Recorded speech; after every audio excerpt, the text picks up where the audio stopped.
Hi guys, this video will teach you how to do仆步穿掌. 仆步穿掌 is one of many stance drills that you may learn when you're learning wushu, similar to how a musician might practice scales, wushu practitioners will practice 基本功 or the fundamentals.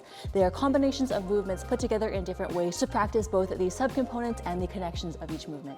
仆步穿掌 translates to threading drop stance, 仆步 meaning the stance, crouching stance, and 穿掌, these are your zhang, these are your palms, and you will thread them through your stance. The 仆步穿 is definitely one of my favorite wushu stance drills. I think that it is interestingly complex, it is fun to do, and it really helps you train moving through your stances for wushu. 仆步 as a stance can be incredibly dynamic. Some of my favorite examples of this are both in the youth compulsory, where you push through the stance, as well as in the first compulsory. Both of these forms contain several movements where you go from high to low and then push through the stance quickly. This is difficult because it is both going through an extreme range of motion. Your legs are basically moving through the splits as you do it, as well as you need to use a lot of power to get from low all the way back up, moving in the direction that you want to go.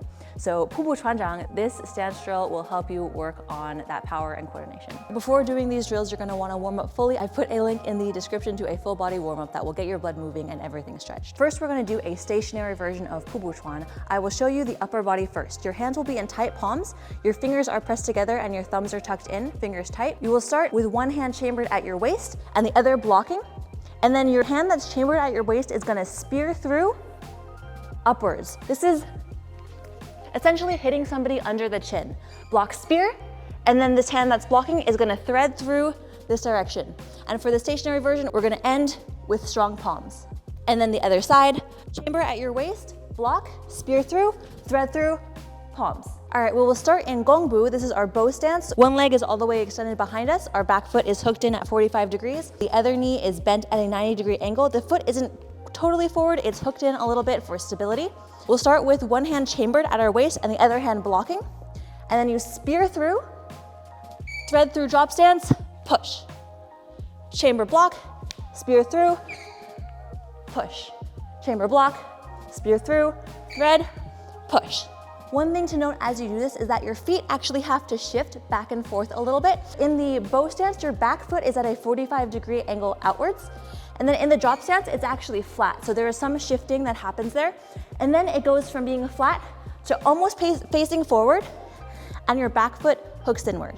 So the whole thing starting from gongbu, chamber block, spear through, thread through, drop stance, push, shift your feet, chamber block, spear through, thread through drop stance, push, shift your feet, and continue.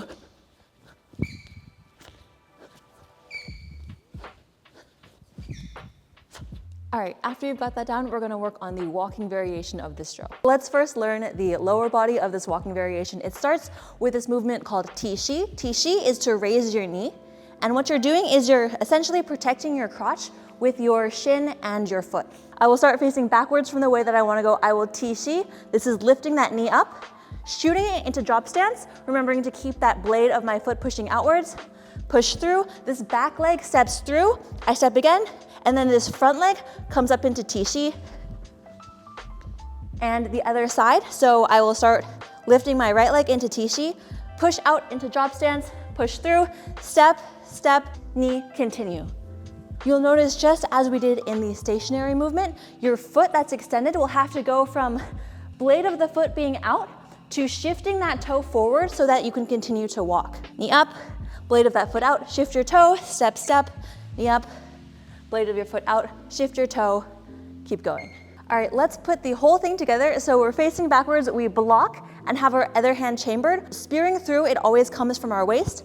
Block, chamber, spear as we tishi, thread into drop stance, shift that foot, push through, and as you do this, this leading arm is gonna turn your body around, block, chamber. One more time, facing backwards, block, chamber, spear through, tishi, push through, that leading foot shifts, this leading arm helps turn your body around, block, chamber, and continue.